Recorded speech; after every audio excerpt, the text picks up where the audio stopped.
여러분 안녕하세요. 만리포중학교 역사교사 김무현입니다.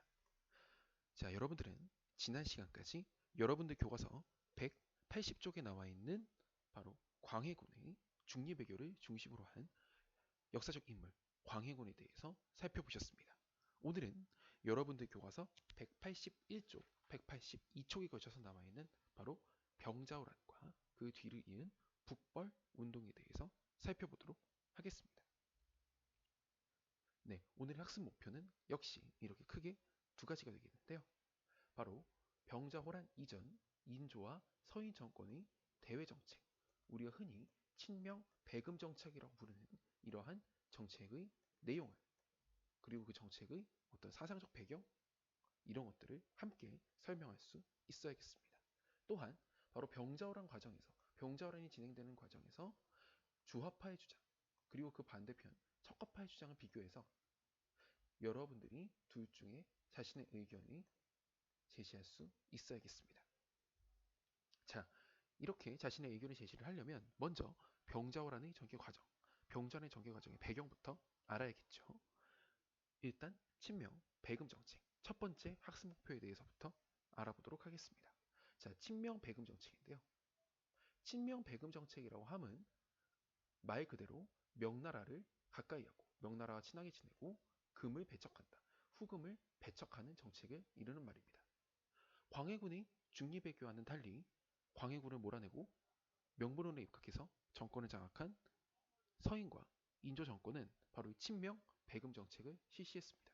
친명 배금 정책이 실시된 이유로는 크게 두 가지를 원인으로 들 수가 있는데요. 먼저 중화가 중심이어야 한다. 즉 중국이 한족을 중심으로 한 국가, 중국이 중심이어야 한다는 성리학적 세계관이 그 밑바탕에 사상적 기반으로 깔려 있었고요. 또한 직접적으로는 20, 30년 전, 한 30년 정도 전에 임진왜란 시기에 명이 조선을 도왔다는 이 제조지은, 즉 나라를 다시 세우게 했다는 이 제조지은의 은혜에 조선이 이번에 명에 보답해야 된다. 이제 이런 논리였던 것이죠. 이런 논리로 정권을 잡았기 때문에 자신들이 명분론을 이어서 갈 수밖에 없었다. 이런 식으로도 설명을 할 수가 있겠습니다.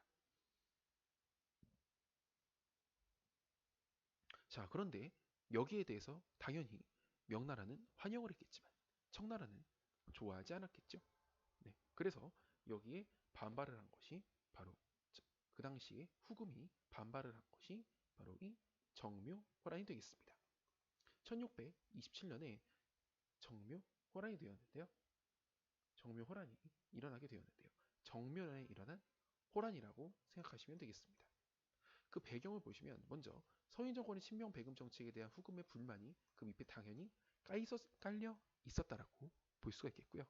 또 한편으로는 인조 반정과 이괄의 난으로 인한 조선의 혼란이 직접적인 명분을 제공했다라고 볼 수가 있겠습니다. 네, 이괄의 난 들어보셨나요? 네, 사실 못 들어본 학생들이 상당히 많을 것 같은데요. 이괄은 인조 반정 때 상당히 나름대로의 기여를 했던 공신이었습니다. 그런데 인조반정이 실행된 이후에 공신으로 책봉을 하는 과정에서 이괄은 1등 공신이 아니라 2등 공신으로 책봉이 됩니다. 자신의 공에 비해서 1등 공신에 책봉되지 못한 것에 불만을 가진 이괄은 자신의 동지들을 모아서 난을 일으키게 됩니다. 그래서 한때는 한성을 점령하고 인조는 지금의 공주, 공산성으로까지 쫓겨가게 되는 것이죠. 네, 바로 오른쪽에 보이는 이 비석이 공주 쌍수정 사적비라고 해서 이괄이 공산성으로 이괄의 난을 피해서 인조가 공산성으로 피신했던 그 당시의 사정이 기록되어 있습니다. 그런데 결국 이괄의 난은 진압이 되었고요.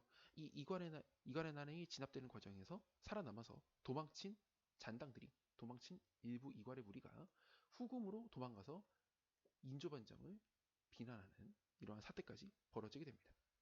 이것을 빌미로 해서 명분을 잡고 후금의 군대가 바로 여진족들의 군대가 황해도로 침입을 하게 되는데요. 이들이 정봉수나 이립과 같은 이들이 크게 저항을 하자 결국은 형제 매양을 맺고, 즉 후금이 형이 되고 조선이 동생이 되는 형제 매양을 맺고 전쟁을 종료하였습니다.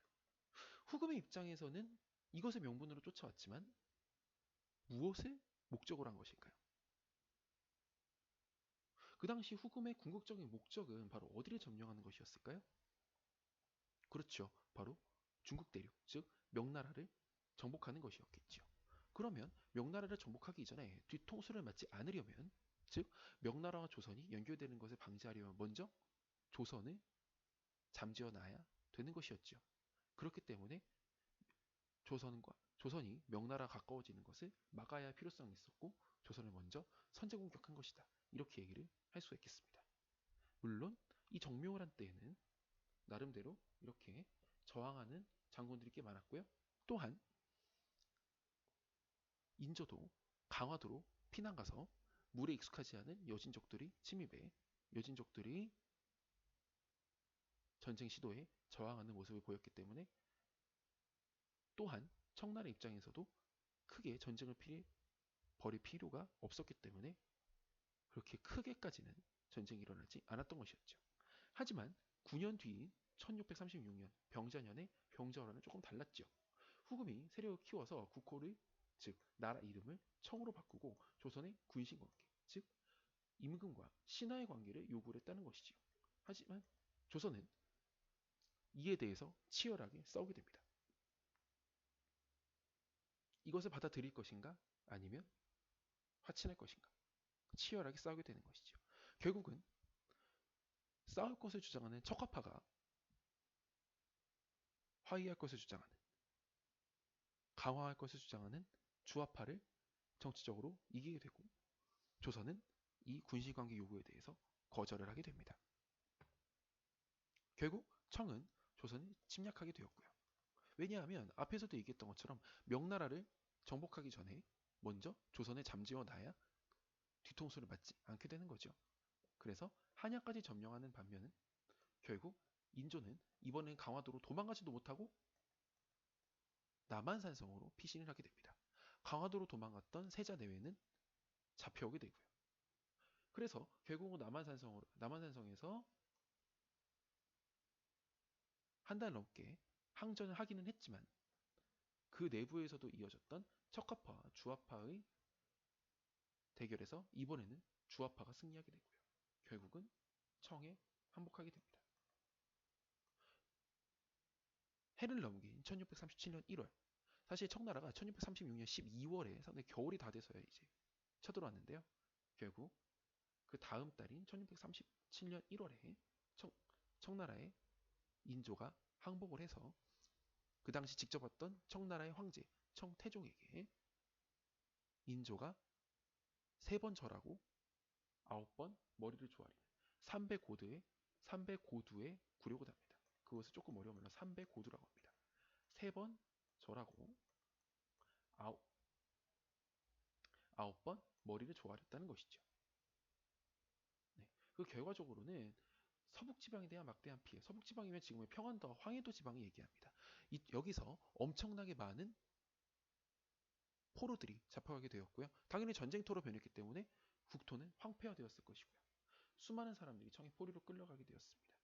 청에 막대한 공물을 부담하게 된 것도 마찬가지고요. 이 당시에 청의 포로로 끌려갔다가 되돌아온 사람들이 또 이후에 상당히 많았는데요. 그런데 특히 이 중에서 여성들에 대해서는 거기 가서 청나라의 남자들에게 몸을 더럽히고 왔다는 이러한 낙인이 찍히게 됩니다. 그래서 전국적으로 그렇게 포로로 끌려갔다가 다시 돌아온 사람들에 대해서 돌아온 여자들과 이혼을 하겠다는 남자들의 상소가 이런 사대부들의 상소가 이어지게 되는 것이죠. 여자로서의 정절을 지킨 것은 어쨌든 맞지 않냐는 겁니다. 그래서 바로 이런 사람들을 그 당시에 환양년이라고 불렀습니다. 사실 어떻게 보면 고향으로 돌아온 사람을 환향여, 돌아올 환자에 고향 향자, 그 다음에 계집 여자를 써서 환향여라고 부르는 건데 그것을 어떻게 보면은 상당히 좀 비하하는 의미로 이런 식으로 표현했다고 할 수가 있겠죠. 헌양년이라고 불렸다고 합니다. 네, 이런 식의 아주 안타까운 역사가 계속되었습니다. 네, 호란의 전개 과정이죠. 이 당시에도 이런 식으로 의병도 있었고요. 그 다음에 임경욱 장군, 뭐 왕실이 강화도로 피난했고 이런 여러 가지 얘기들이 있었는데 사실 이런 것들이 결국은 청나라의 그 당시 압도적인 군사력이 결국 역부족이었던 것이겠죠. 네, 서울 삼전도비와 남한산성의 모습이 나옵니다. 서울 삼전도비는 그 당시 우리나라의 치욕적인 역사가 크게 세 가지의 언어로 기록이 되어 있습니다. 또한 오른쪽에 보이는 남한산성과 같은 경우에는 인조가 강화도로 도망가지도 못하고 결국은 여기로 도망와서 한 달 넘게 항전을 했던 곳이죠. 사실 말이 항전이지 어떻게 보면 버티고 있었다. 그렇게 볼 수가 있겠습니다. 그 당시에 남한산성에는 군사가 약 1만 5천 명밖에 없었고요. 식량도 45인치 밖에는 없었습니다. 어떻게 보면 끝이 예고된 싸움이었다라고도 볼 수 있겠죠.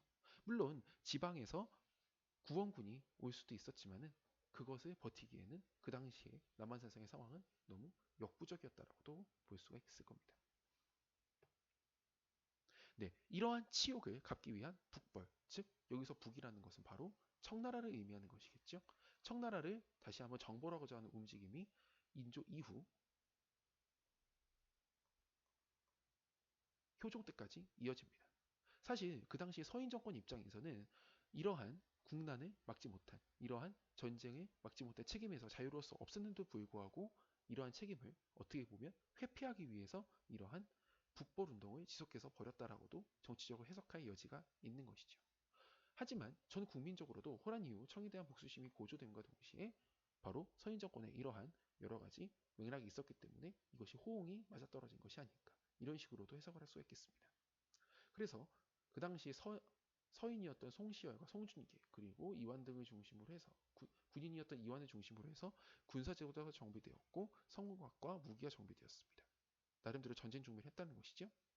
하지만 결국 그 당시에 중국까지 정복한 청나라를 정벌하는 것은 현실적으로 불가능하다는 판단에서 효종 사후에는 거의 북발이 중단되다시피 하였습니다. 또 한편으로는 그 당시에 전 세계 최고의 강대국 중 하나였던 청나라를 배워야 한다는 북학이 등장하게 되기도 하였죠. 이 얘기는 6단원에 가서 자세하게 해보도록 하겠습니다. 네, 오히려 이렇게 강력하게 키워놓은 군사력을 여러분들 교과서 182쪽 왼쪽 중간쯤에 보시면 나오는 지도 이 나선 정벌, 즉 중국과 러시아가 국경 분쟁을 벌이고 있는 때 바로 청나라가 그 당시 중국이었던 청나라가 조선에 구원병을 요청을 했다는 것이죠. 여기에 두 차례에 걸쳐서 조총부대를 파견해서 승진을 거두는데 일조함으로써 오히려 조선 군대가 청나라를 도와주는 모양새가 되고 말았습니다. 네, 여러분들 여기까지 병자란의 배경 그리고 발단, 전개 과정 그리고 결과 및 영향까지 살펴보셨습니다. 광해군의 중립외교와 인조 및 서인 정권의 친명배금 정책 비교가 되시나요? 병자호란과 그리고 그 이전의 정묘한 당시 조선은 싸워야 했을까요? 화해해야 했을까요? 머릿속에 의견이 정리가 되시나요? 네, 이 얘기는 본격적으로 수업 시간에 해보도록 하겠습니다. 다음 시간에는 6단으로 넘어가서 붕당 정치의 변화 과정에 대해서 살펴보도록 하겠습니다. 오늘도 수고 많으셨습니다.